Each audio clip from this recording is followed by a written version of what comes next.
Thank you all. Very nice of you.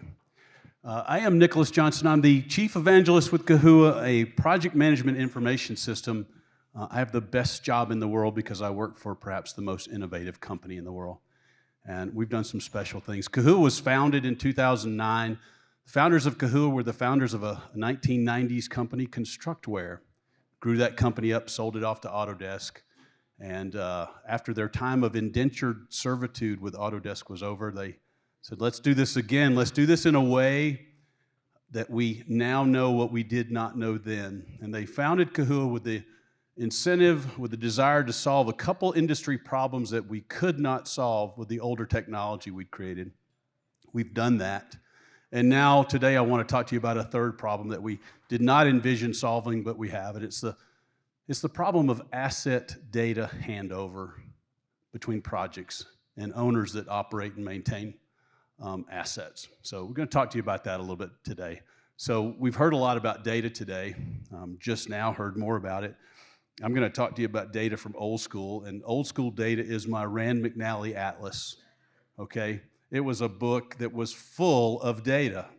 And when I would go on a trip, if I would go from Georgia to somewhere in the Florida Panhandle, I would get my Rand McNally Atlas out and I would highlight my route and I would have the data I needed to know where to go. That was good. It was better than having to stop every 4 miles and ask somebody for directions. But it was static data, okay? Rand McNally had spent thousands and thousands and tens of thousands of man-hours coming up with this book for me, but what they could not tell me is that the bridge was out in Lumpkin County, Georgia. They could not tell me that the police were waiting to slow me down in southern Alabama. They couldn't tell me that there was a traffic jam because of an accident somewhere. The data was static, not live. So today, you know, the younger people in this room can't imagine using a Rand McNally Atlas. We've got an app for that, okay? We've got an app, and I don't leave my house in Atlanta, Georgia, without turning Waze on, because there's always traffic somewhere in Atlanta, and it's good for me to know that the police want me to slow down. So today we have better data available right at our fingertips as soon as we need it, and it allows us to make better decisions. That's what having good data is about, is making better decisions. So we've asked the construction industry, when you begin to think about your next project, and I'll ask any of you here that are involved in construction projects, how confident are you that this project will be better than your last project? How confident are you that you can say, this is going to be the best project I've ever done? Not so much, huh? And I've talked to over 200 owners in the last year and asked that question, and nobody jumps up and says, I'm that confident. And if we learn from our projects, how come we are not confident that our next project's going to be our best project?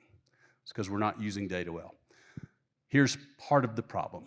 In collecting information about our assets during a design project, you know, we go through planning and design and procurement, and then there's actually the delivery of assets. We construct them, we install them, we commission them, and then we hand over our asset, whether it's a facility, a utility, a highway, we hand it over to the owner. Here's the keys, and all your data is on this thumb drive. Good luck with it. 44,000 PDFs and maybe 100 spreadsheets. It's, again, static data. And you owners in the room put that thumb drive in a drawer, and then you go about creating a database for your operations tools and your maintenance tools and the things that you're going to use to manage your assets. Well, we thought that BIM was going to be the solution for that. I was a CAD manager who bought a copy of Revit 1.0. I upgraded it to Revit 2.0, and then Autodesk bought it, and it became Autodesk's key platform. And it's a wonderful tool for design. We thought then it was going to be the answer. Oh, wow, parametric objective modeling, and I can have an object in a model, and it can contain all this information about my assets. Well, it just hasn't played out that way. The model is useful. It is a wonderful design tool. We use it in construction. We do coordination of of assets and of clash detection and those kinds of things. Joe and his team, Joe Eberly was just talking about how we can know what's underground now, so we can avoid problems. All that's good. But about clash detection time, construction team is no longer really interested in the model, and it kind of begins to degrade. And then we hand it over to the owner, who generally doesn't have staff to maintain a model when he maintains his asset. Okay, do we go in and update the model every time we make a small change to a road? We add a driveway. Maybe we do. Do we update the model every time we change out a piece of equipment? We don't. And most owners even have a threshold. If they do keep models, they only keep them for projects that are over $3 million, $5 million, $10 million. Well, most of the projects we do are the small ones. So it means our model is just not the answer for containing asset information. Why does it matter? Well, it matters because it's a very expensive problem. Studies by FMI, the Fails Management Institute, indicate that we spend, as construction owners, 2 to 4% of the entire cost of a project in what they said, retrieving, recreating, and collating data. So as much as 4% of your project, you're going to spend in gathering the data that you already paid someone to gather. Okay? It takes man hours for operations, on average 9.5 hours for anybody that's on an operations team to gather data about the decisions they need to make this week. It leads to litigation and claims. Have you ever done warranty work? No. Have you ever done maintenance work on an item that was under warranty and you didn't know it? Talked to owners this year that replaced 3 rooftop chillers at their own cost. Those chillers were under warranty. Talked to an owner that replaced a roof that was still under an extended warranty. They didn't know it was under warranty because they didn't have that data available to them. Talked to an owner that replaced the side of a building because a curtain wall system required a certain solvent to clean it, and their maintenance and operations team used the wrong solvent. Destroyed the curtain wall, basically replaced the side of the building because they didn't have the information at their fingertips that was on the thumb drive, but the maintenance guys don't have the thumb drive. This can help us reduce life cycle costs versus just low cost of construction. It's a problem that until today no one has solved. So we believe there's a solution to this, and it's a method called Asset Centric Project Management. Now, the owner's dilemma is this, and I can speak to this well because I'm an old project engineer who became a project manager, who then moved into the IT world. And as a project person, my focus was on getting the project done. It's a short amount of time. It's a defined set of tasks I have to do. And as a project person, we got to get it done and get on to the next one. Is that right for project people here? That's what we focus on. But an owner focuses on the life of his asset, which is this big, okay? It's much more than the project. The project's just a little annoyance up front that gets me to my asset. That asset's going to have a 50-year life or a 100-year life or a 20-year life, but it's going to have a much longer life than the project did. And as a project guy, I didn't care about what happened after the project. I had another project to worry about. So, and it's this project after the project, this collection of data that is such a problem for us. For as a construction team, I have to collect this data at the end. I spend an inordinate amount of money and time collecting it for the owner so that I can put it on a thumb drive so that the owner can put the thumb drive in the drawer.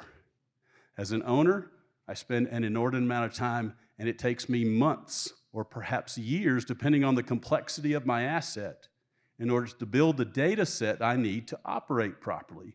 So in other words, for the first 6 months or 18 months, I'm flying blind. I don't have the information about the assets that I am operating now. So the answer to this is to create this thing we call an asset-centric or digital estate, an overlay that lives after the project, and allow this information to flow from the beginning of the project. The way to look at this is that the asset becomes the center of the universe. Whether your asset is a utility or a component of that utility, a highway, or the asset is a bridge, or the asset is a truss on the bridge. Okay, if it's a facility, the asset is the building, or it's the HVAC system, or it's the air handler. Okay, the asset's the center of the universe, and we link all the information from the beginning. So I'm an old electrical engineer. I would specify a piece of switchgear. That switchgear had a model number, a serial number, some physical dimensions, it had capacity. It was asset information that the owner eventually is going to need to maintain that facility, that electrical system. Well, as soon as I authored that information, I can tag the asset, have the asset tag all the documents that are associated with it. So along the way, as we create this information, we can have it automatically flow through to whatever systems you're going to use to maintain and operate those assets. Okay, that can happen from the beginning. The ramifications are pretty significant because as a project guy, I didn't think about anything except turning the keys over to the facility. Okay, there are a lot of people on the owner side that need access to this data and can benefit from this data. We think about the folks that are involved in projects, the designers, the constructors, the architects, contractors, subcontractors. Well, apart from operations, there is a team of folks at the owner that looks at insurance and the cost of insuring their projects and insuring their assets afterwards. If you don't have good asset information, you don't know what you're insuring. One study by the American Insurance Institute indicated that owners will insure up to 12% of what they refer to as ghost assets. These are assets that you put into service at one point and later pulled out of service, but because you don't have a good handle on what's in your field, you're insuring things that don't exist anymore. Up to 12%, it's a ton. Finance and tax, how do you depreciate your assets?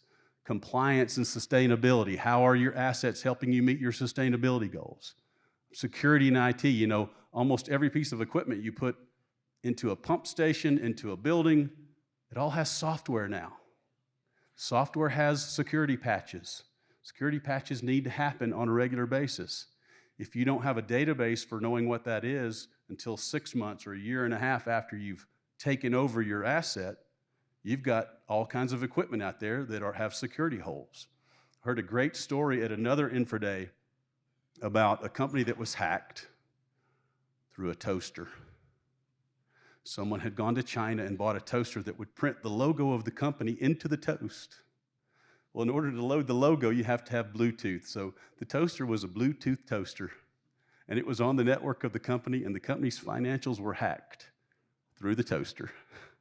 Okay? This is information you need to have. It's important. All right, again, the asset is the center of the universe.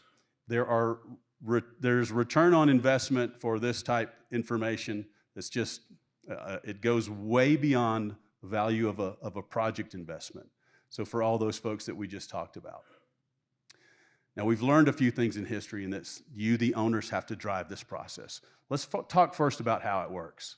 An asset is, envisioned in planning. So we're going to have this air handling unit, and as we design, we begin to create information, author information about the asset. As we work through procurement, construction, all these things get tagged. If there are ever issues about the air handler, if there was an RFI or a change order, those are documents associated with the air handler. Wouldn't you like to know if you have a pump in a pump station? Wouldn't you like to know if there was a problem when you were trying to install that? If there were issues getting that pump into the pump station?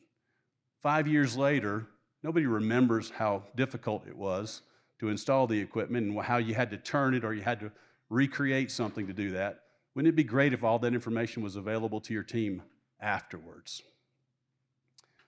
Joe was up here earlier. Joe Eberly said, he gave us a quote that data is the new oil. Well, that's a quote from Clive Humby, a British mathematician and author. And when we hear that, when I heard that to begin with, I thought, oh, I understand. Data is very valuable, like oil, right? Is that how you folks hear that quote? What Humby really meant was that data is like oil.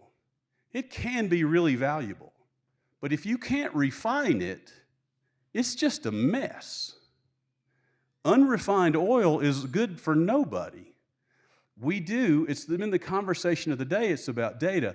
We all have so much data available to us, but can we use that data in a way that helps us drive better decisions? Can the data inform us to a point that we're able to stand up and say, this next project of mine will be my best project ever? That's what Asset Centric Project Management is about. Being able to use that data to make better decisions about your projects going forward. Data that will lead not to, for example, the cost of my air handler to install was $320,000, but what is my lifetime cost? What else can I know about that? I can know that when I used a different air handler in a different facility, it cost more up front, but its lifetime cost was much lower. I can know that when I used Joe Blow to install it, it was cheaper up front, but a greater percentage of this air handler turned to burn out before their life expectancy was up. Because apparently Joe Blow's not really that good of an installer, okay? We can learn a ton of stuff if we have this information provided at the time it's created. And that's really the idea, not to do any additional work, but to capture it in a way that allows us to use it immediately and going forward. How does it work? It works by creating up front what we call an asset-centric playbook. So this is a consulting effort. It will be unique the first time any owner does it. You'll decide what assets are important to you. What is it that you want to know about the things you're going to maintain and operate in years to come? What are the attributes of those assets that are important? You define all that up front, and you define how we're going to collect it. And of course, it's very important that you audit the information you collect. So we've developed tools to do that. We think that anyone that is in the project management information business ought to do the same thing. These are tools that ought to be available to anybody running a project. From history, we learned that if owners do not mandate this, do not specify it up front, it won't work. You know, in the beginning, we said, BIM, that's a great idea. And owners all said, I want one of those. So we began to specify that this project will use BIM. And what did you owners get? You got an architect's model, or you got some other model that was not really valuable to you, and you didn't know what to do with it when you got it.